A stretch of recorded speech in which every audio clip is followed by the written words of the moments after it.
Bom dia, pessoal. Obrigada pelo convite. É um prazer estar aqui para poder falar um pouquinho para vocês sobre a indústria têxtil. E para iniciar essa palestra, então, eu gostaria de perguntar a vocês: vocês já pararam para pensar qual é a importância da indústria têxtil na vida de cada um? Alguém já parou e se perguntou quantas horas por dia você utiliza algum substrato têxtil, algum produto têxtil? Ninguém, né? Mas assim como a indústria alimentícia, nós não vivemos sem a indústria têxtil. Por quê? Porque a indústria têxtil não está apenas no vestuário, né?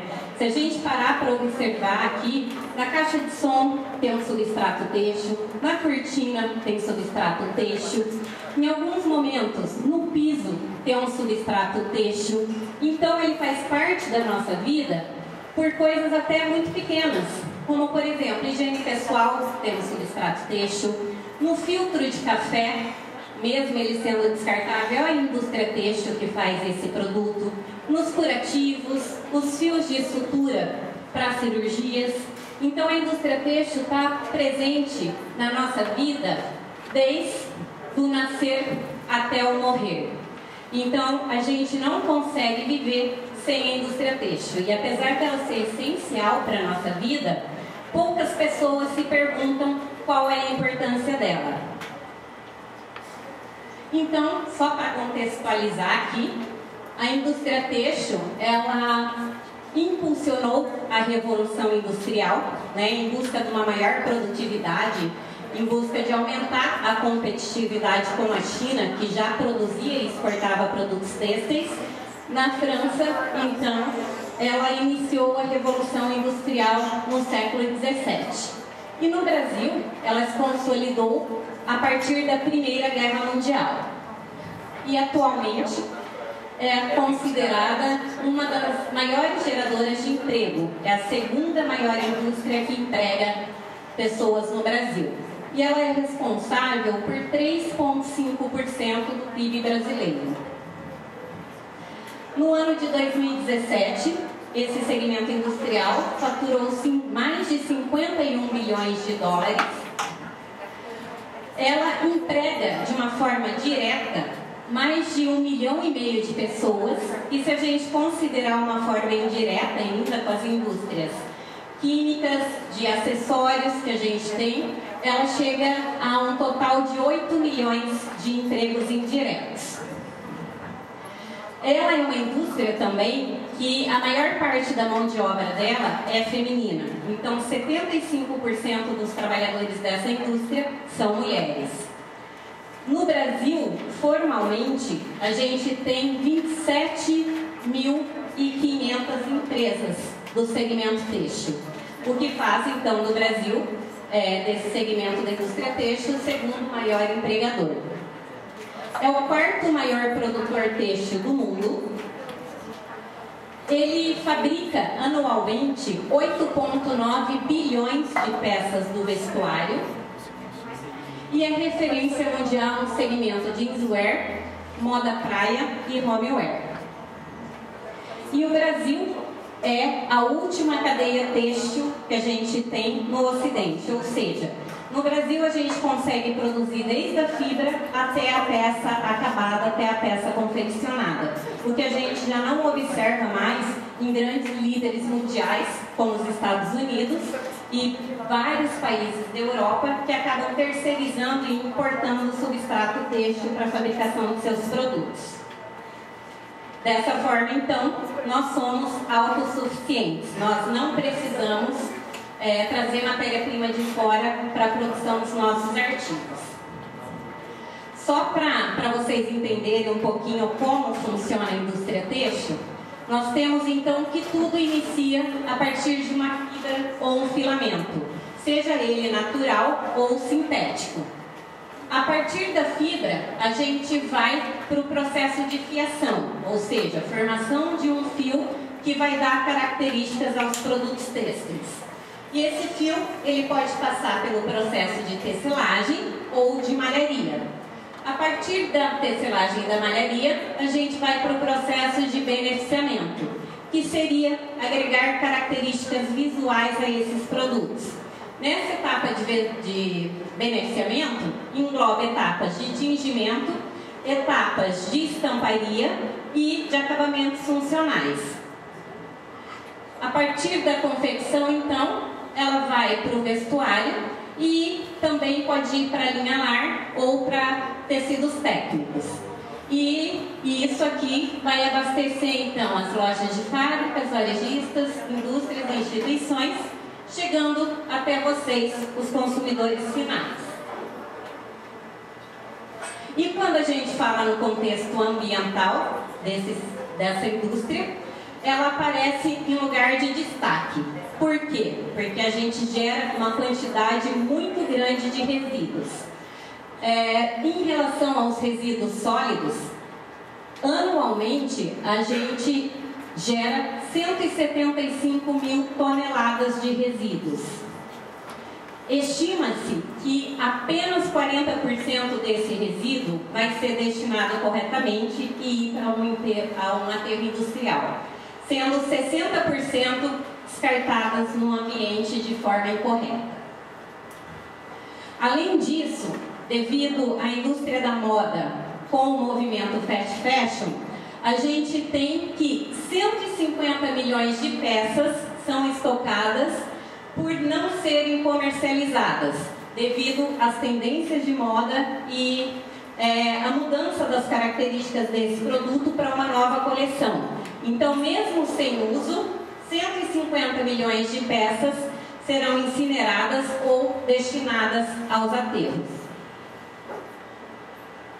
E para que a gente consiga ter uma produção tão alta assim, a gente acaba emitindo 1,2 milhão de toneladas ano de gases de efeito estufa. Isso representa 1/4 de toda a emissão de carbono que nós temos no ambiente. E por que ocorre isso, né? Porque a gente acaba emitindo o carbono desde a produção da fibra até depois do uso, na destinação a aterros. Então isso acaba impactando de uma forma muito significativa no nosso ambiente. E a indústria da moda, então, com esse movimento fast fashion, ele acabou fazendo com que a gente utilize menos as nossas roupas. Por quê? Porque são lançadas novas tendências, novas características de cor, de estampas, até mesmo de modelagem das peças, e que fazem com que, ao longo dos últimos 15 anos, diminuiu 36% o número de vezes que a gente utiliza as peças do vestuário. E, atrelada à questão dos resíduos sólidos, a gente tem um problema aí que vocês devem discutir bastante ao longo do curso de vocês, que é a questão da presença de microplásticos no oceano. Se a gente parar para analisar isso, a maioria dessas partículas de microplásticos vem das microfibras das nossas roupas. Então, não necessariamente do processo industrial, mas enquanto a gente usa essas peças e lavam essas peças. Cada vez que a gente lava uma peça confeccionada e ela entra em atrito na máquina de lavar, tanto com outras peças quanto com a máquina de lavar, ela vai soltando fibrilas, microfibras plásticas. E a companhia de saneamento acaba não tendo condições de remover isso do nosso esgoto. E ela vai acabar chegando, então, nos oceanos. Então, a gente tem que pensar um pouquinho também, né, no momento da gente comprar uma peça confeccionada, que isso também vai impactar no nosso ambiente. Então, aqui a gente tem a presença dos microplásticos no oceano, né, e já tem estudos que indicam que esse microplástico ou essas microfibras já estão entrando na nossa cadeia alimentar. Ela já foi identificada, então, a presença dessas microfibras ou microplásticos na água, no chope, no organismo de seres vivos. Então, esse é um fato bem preocupante, que que acaba sendo impulsionado pela indústria têxtil. Todo ano, a indústria utiliza 98 milhões de toneladas de recursos não renováveis, isso para a produção do nosso vestuário, incluindo o petróleo, fertilizantes, auxiliares químicos e corantes que irão dar cor ao nosso substrato têxtil.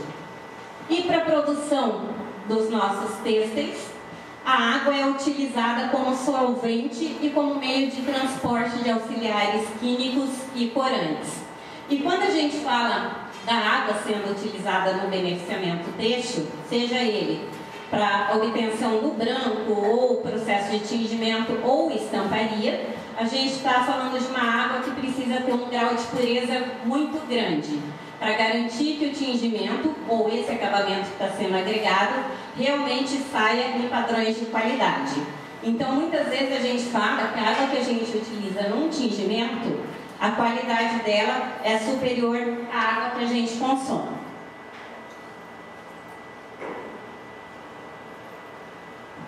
E como a gente utiliza a água em quantidade considerável, ela gera uma grande quantidade de efluentes.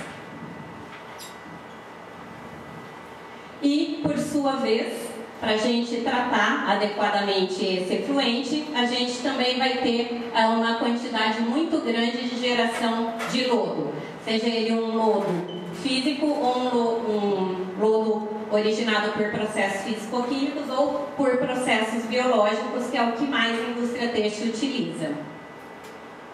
E isso, se não for devidamente gerenciado, não for devidamente tratado, vai causar danos graves ao nosso ambiente.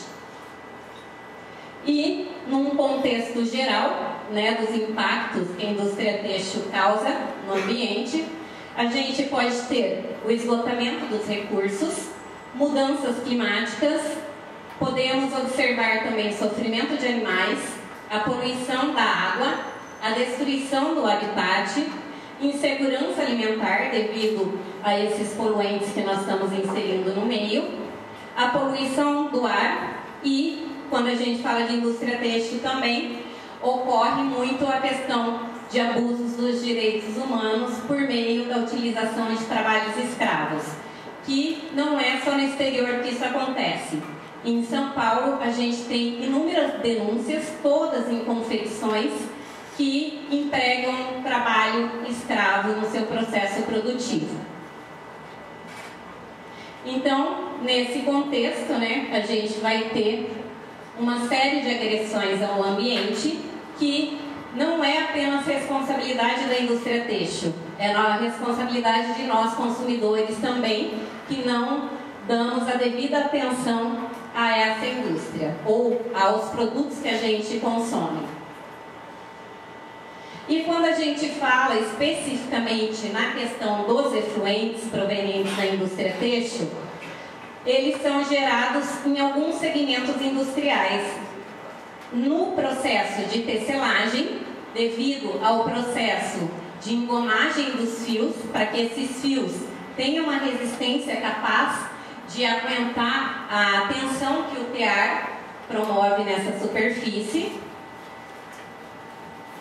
E temos também a geração do efluente na etapa de beneficiamento têxtil, que aí vai englobar a preparação do tecido para passar por um processo de tingimento ou estamparia e também a obtenção de artigos brancos.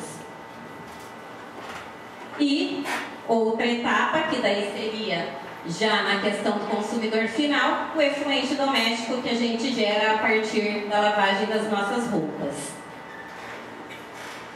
Então, só para mostrar para vocês um pouquinho da indústria têxtil e o que seria a tecelagem, A tecelagem, ele é o ato de tecer por meio de entrelaçamentos dos fios, que vai dar origem para a gente ao que a gente chama de tecido plano, que geralmente é o tecido que são confeccionadas as calças de vocês, camisas e entre outros artigos.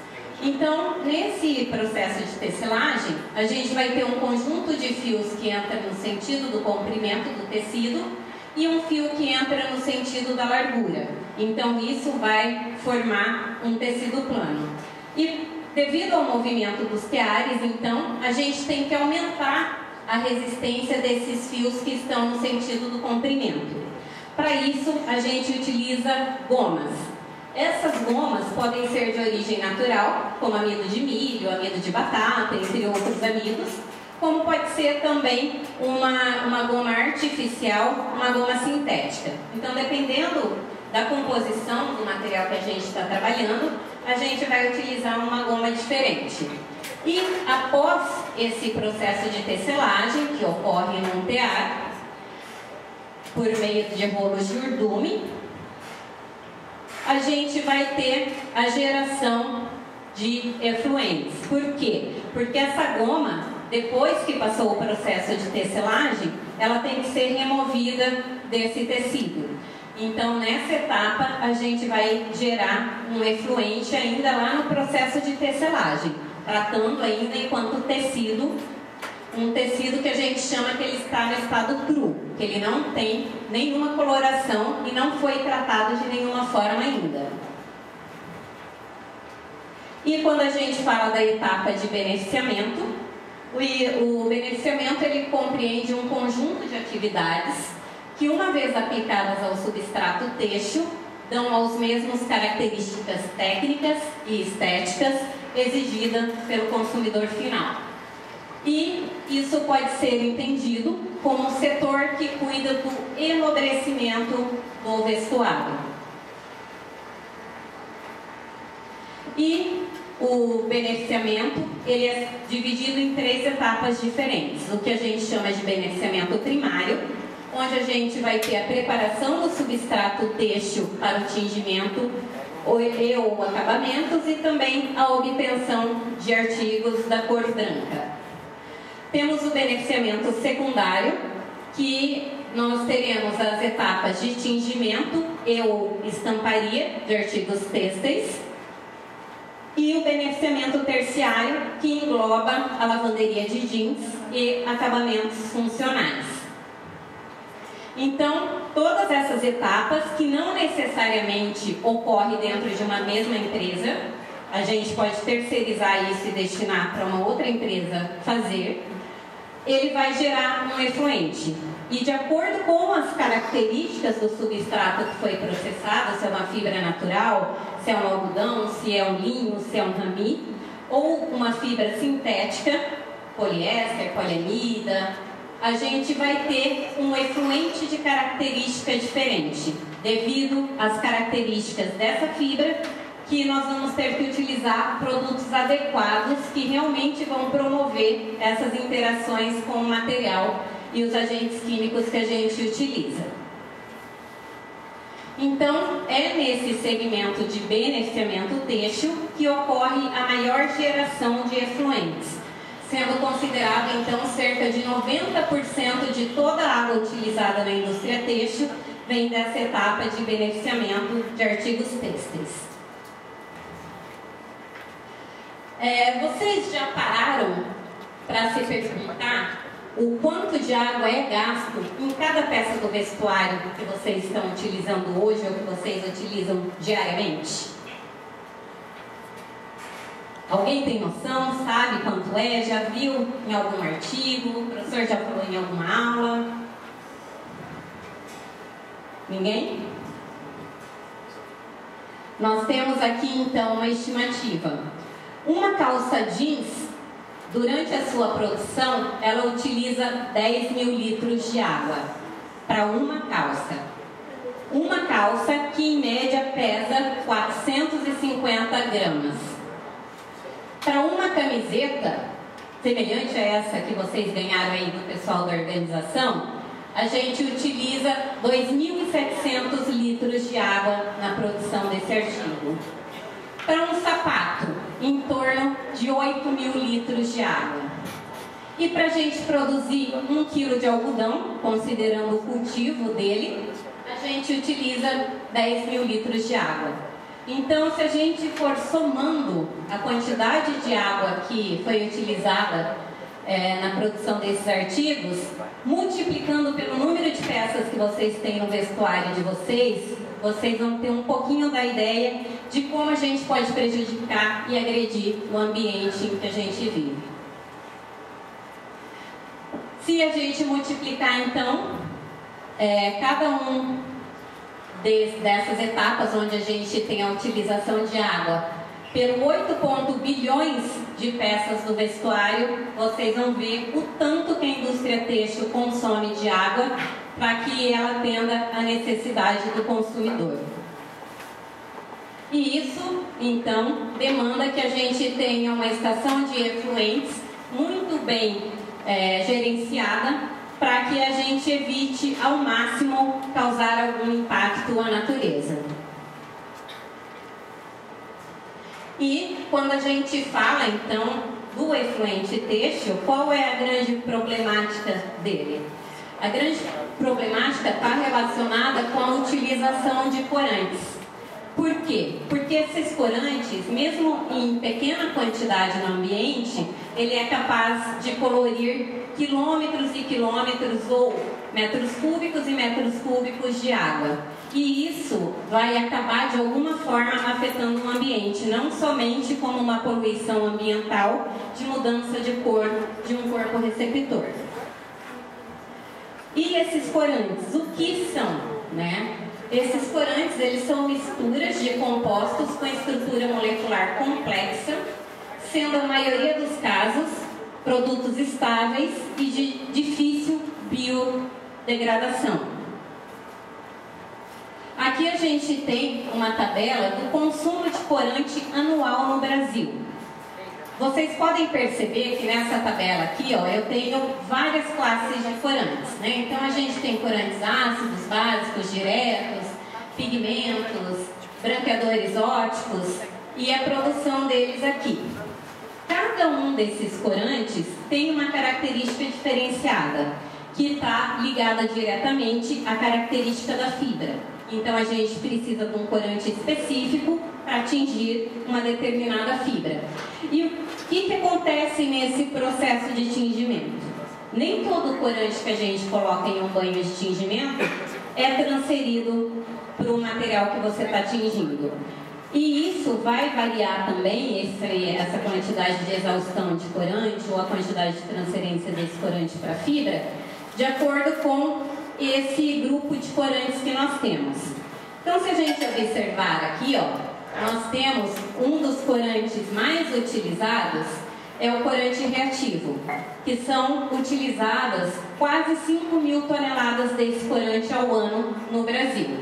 Esse corante, ele tem um percentual de exaustão ou um percentual de perda que acaba atingindo, indo para a estação de tratamento de efluentes, que pode variar de 1 até 50%. Então, se a gente pensar que numa maquinada de tingimento foi utilizado 10 kg de corante, até 5 kg de corante pode estar sendo perdida e indo para a estação de tratamento de efluentes. Ou, numa hipótese pior ainda, indo para um corpo receptor de água, né? Então, dependendo da classe do corante, a gente vai ter variação nesse percentual de perdas.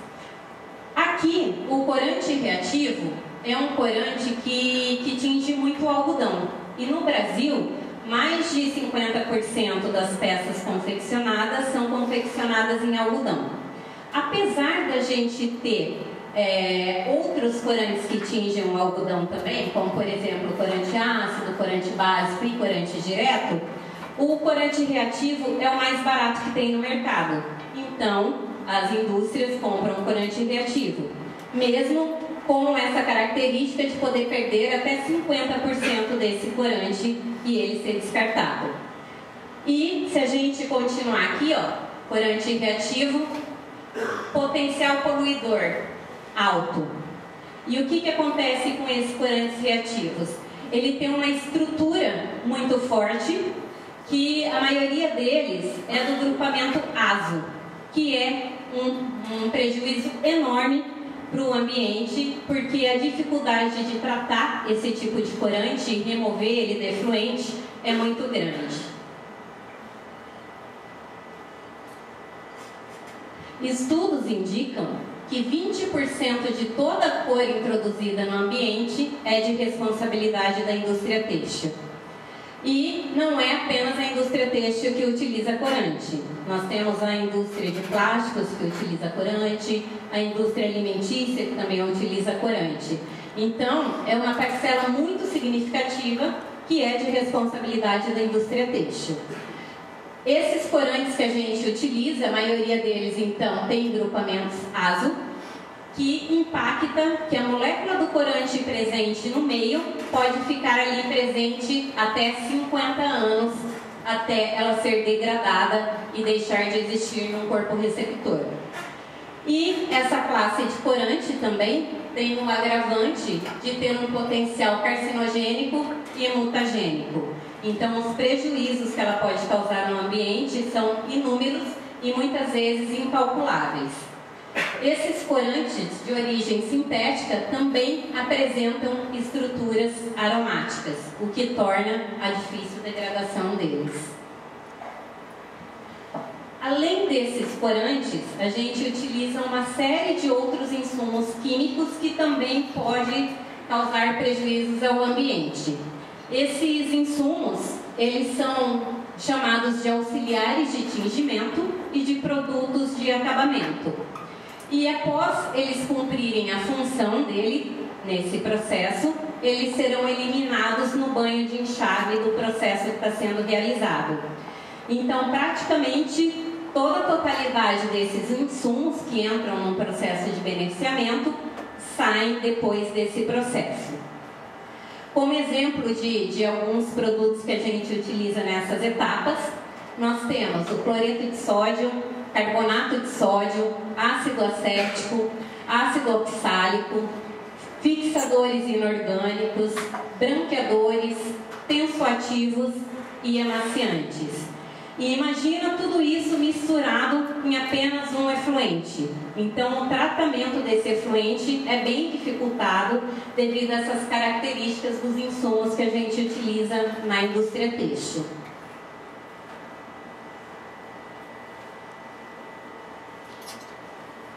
E esse efluente, eles são originados de diversos processos de obtenção de artigos têxteis, que são função direta do tipo de substrato que está sendo processado, se é uma fibra natural ou uma fibra sintética, dos corantes que a gente está utilizando em relação àquelas classes que eu passei agora há pouco, de corante ácido, direto e disperso, e dos equipamentos que são utilizados no processo.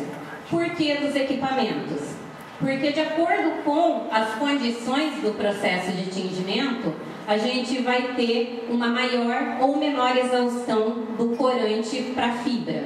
Então, se ele tiver um sistema de aquecimento adequado, conseguir trabalhar com um volume baixo de água e também a pressão exigida, nós vamos garantir que o máximo possível de corantes que está presente em um banho de tingimento vá para a fibra, diminuindo então a sua concentração no efluente que está sendo gerado. Sendo assim, pode-se observar uma enorme gama de variação das características desse efluente, tanto do ponto de vista quantitativo quanto qualitativo. Aqui, só para a gente ter ideia de quais são as características desse efluente, quando a gente trabalha com fibras naturais, excluindo a lã, então entraria aí o algodão, a seda, o linho, o rami e a viscose. Nós teríamos então uma DBO que varia de 383 até 994, a DQO de 754 até 2093. Daí nós temos outras variáveis aqui também presentes no sistema, e um dos grandes problemas do efluente têxtil, então, é a questão da cor, que ela pode variar de 250 miligramas de cobalto platina por litro, quando a gente está trabalhando com cores mais claras no processo de tingimento, até 1850. E lembrando que quando a gente fala de fibras naturais, a gente depende de uma interação química entre a fibra e o corante que a gente está utilizando. E essa interação química faz com que a gente tenha, em alguns momentos, a impossibilidade de obtenção de algumas cores com alguns corantes, como, por exemplo, o corante reativo. Não tem como a gente conseguir a cor violeta, preta e o azul marinho e o verde militar com esse corante. Por quê? Porque a gente depende do número de sítios ativos da fibra. E esses sítios ativos são limitados. E para a gente obter essas cores mais intensas, a gente não consegue obter com esse corante. Então a gente utiliza outra classe de corante para isso. Daí lá na nossa estação de tratamento de efluentes, a gente não vai ter no efluente apenas o corante reativo. Nós vamos ter o corante reativo, em alguns momentos corante direto, corante ácido, tudo misturado. Que cada um deles tem uma característica diferente. E em alguns momentos a gente tem que utilizar técnicas de tratamento de efluentes diferentes para a remoção desse tipo de corante. E quando a gente fala das fibras sintéticas, né, que como exemplo a mais utilizada é o poliéster e a poliamida, a gente vai ter características